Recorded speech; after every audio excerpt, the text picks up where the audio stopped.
में तो जैसा कि फ्रेंड्स आज है आपका 25 नवंबर और 25 नवंबर को आपका आरआरबी एएलपी का एग्जाम था, जो कि फर्स्ट शिफ्ट का एग्जाम समाप्त हो गया है। फर्स्ट शिफ्ट में जीके से 25 नहीं आपका 30 प्रश्न पूछे जाते हैं। 30 में से 20 प्रश्न आपके साइंस से, 10 प्रश्न आपका करंट और जीके से पूछे जाते हैं। तो उनमें से अधिकतम जो रियल प्रश्न है हमें मिल गए हैं। तो आज के इस वीडियो में हम उन सभी प्रश्नों को डिस्कस करेंगे, साथ में उन प्रश्न रिलेटेड एक्स्ट्रा फैक्ट्स को भी देखते चलेंगे। तो चलिए वीडियो को स्टार्ट करते हैं बिना किसी देरी के। इससे पहले अगर आप चैनल पर नए हैं, चैनल को सब्सक्राइब कर दीजिएगा। अगर सब्सक्राइब किए हुए हैं तो नोटिफिकेशन कॉल पर क्लिक कर लीजिएगा।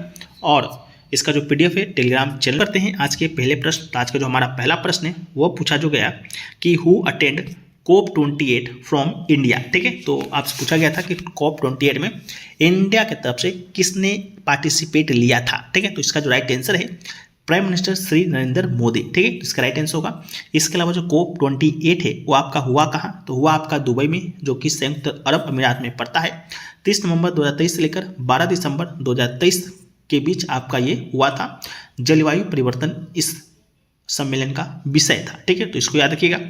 वीडियो में आगे बढ़ते हैं, लेकिन उस क्वेश्चन पूछा गया कि 2023 खेलो इंडिया पैरा गेम्स का आयोजन जो है कहाँ हुआ था, पैरा गेम्स का। जिसका राइट आंसर है न्यू दिल्ली, इंडिया इसका राइट आंसर होगा।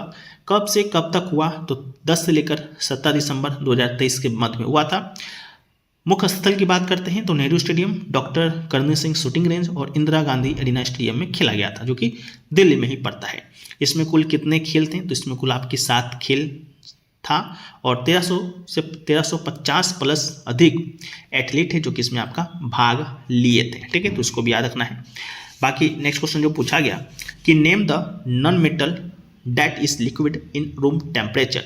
ठीक है, उस नॉन मेटल यानी कि अधातु का नाम बताना था जो कि रूम टेम्परेचर में लिक्विड में रहता है। तो इसका राइट आंसर आपका ब्रोमीन होगा। ब्रोमीन के बारे में कुछ हम लोग देखें तो bromine belong to the 17th group of the periodic table and member of halogen family. At room temperature bromine is the only non metal that exist as a liquid and exit as a diatomic molecule at the room temperature. It is a reddish brown liquid that evaporates to on an orange vapor at STP, and other than mercury, which is a metal. Bromine is one of the 2 elements on the periodic table that are liquid at the room temperature. ठीक है, next question जो पूछा गया वो पूछा गया था आपको डिस्प्लेसमेंट निकालना था और वर्क और फोर्स दिया गया था। ठीक है, वर्क और फोर्स जो भी दिया गया हो आप लोग देख लीजिएगा।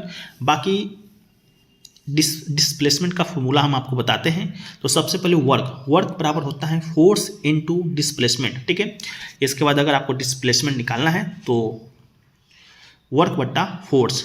मान के चलिए कि आपका जो वर्क डन जो दिया गया था 100 जूल और फोर्स दिया गया था 20 न्यूटन। ठीक है, तो डिस्प्लेसमेंट निकालने के लिए 100 जूल को 20 न्यूटन से हम लोग डिवाइड करेंगे तो आपका ये डिस्प्लेसमेंट निकल जाएगा। यहाँ पर वैल्यू जो भी दिया गया हो आप लोग यहाँ पर पुट कर लीजिएगा और अपना आंसर निकाल लीजिएगा। बस डिस्प्लेसमेंट का फॉर्मूला याद रखिएगा, वर्क बट्टा फोर्स होता है। बाकी वर्क का जो फॉर्मूला होता है वो आपका फोर्स इंटू डिस्प्लेसमेंट होता है। ठीक है, तो ये पूछा गया। नेक्स्ट क्वेश्चन जो पूछा गया कि the reaction in which there is and exchange of ions between the reactants is known as। ठीक है, तो इसका जो राइट आंसर होगा डबल डिस्प्लेसमेंट रिएक्शन होगा। ठीक है, double displacement reaction is the one in which exchange of ions take place to form new product. ठीक है, तो ये पूछा गया। नेक्स्ट क्वेश्चन पूछा गया what is the energy change that take place in electromagnet. ठीक है, तो the energy change that take place in the electromagnet is electric energy to magnetic energy. ठीक है, तो electric energy to magnetic energy इसका right answer होगा। बाकी definition यानी कि परिभाषा की बात करते हैं तो विद्युत चुंबक में एक चुंबक शामिल होता है जो बिजली से संचालित होता है। विद्युत चुंबक तार की कुंडली से बना होता है। ये चुंबकीय क्षेत्र बनाने में एकल लाइन या केबल की तुलना में कहीं अधिक उत्पादक है। लोहे सहित चुंबकीय सामग्री से बने एक मजबूत कोर के चारों ओर एक तार को कसकर लपेटकर इस तरह के प्रभाव को बढ़ाया जा सकता है। बाकी विद्युत चुंबक में होने वाले ऊर्जा परिवर्तन को विद्युत ऊर्जा से परिवर्तित चुंबकीय ऊर्जा कहा जाता है।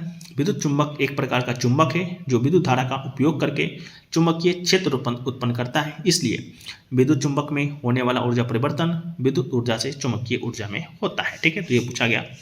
नेक्स्ट क्वेश्चन पूछा गया कि जो आपका मॉर्गन स्टैनली का जो रिपोर्ट आया था 2024 में, उसके अकॉर्डिंग कितना ग्रोथ या जीडीपी प्रेडिक्ट किया गया, यानी कि जीडीपी ग्रोथ रेट पूछा गया था। ठीक है, तो मॉर्गन स्टैनली ने 2024 के लिए इंडिया का जो जीडीपी ग्रोथ जो रेट है किया था 6.7% प्रेडिक्ट किया था। तो ये इसका राइट आंसर होगा।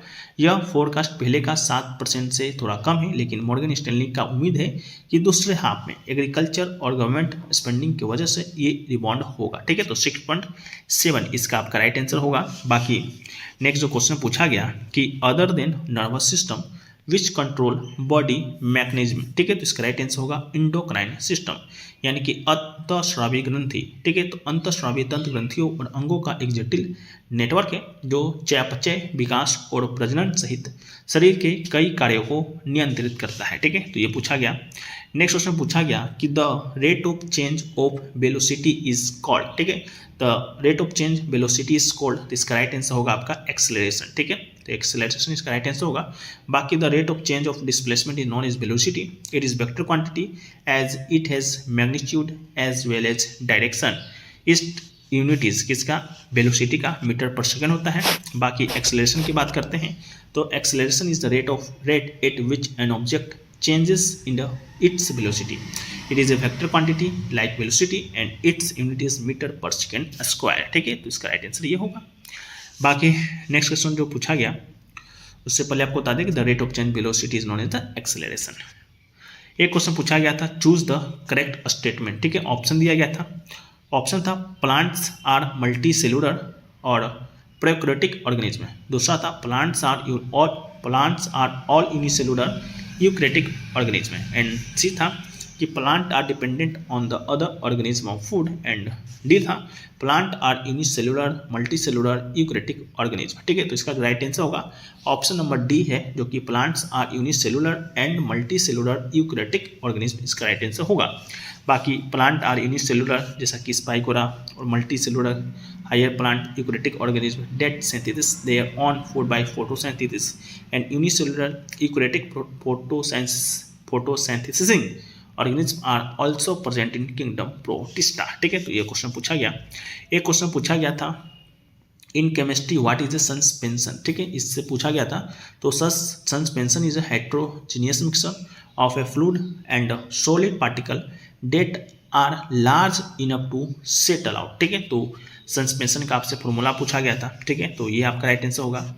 बाकी और तो 4 क्वेश्चन पूछे गए थे जो कि हमें मिले नहीं है, मिले हैं लेकिन उसका लैंग्वेज आपका क्लियर नहीं है। ठीक है, तो जैसे ही उसका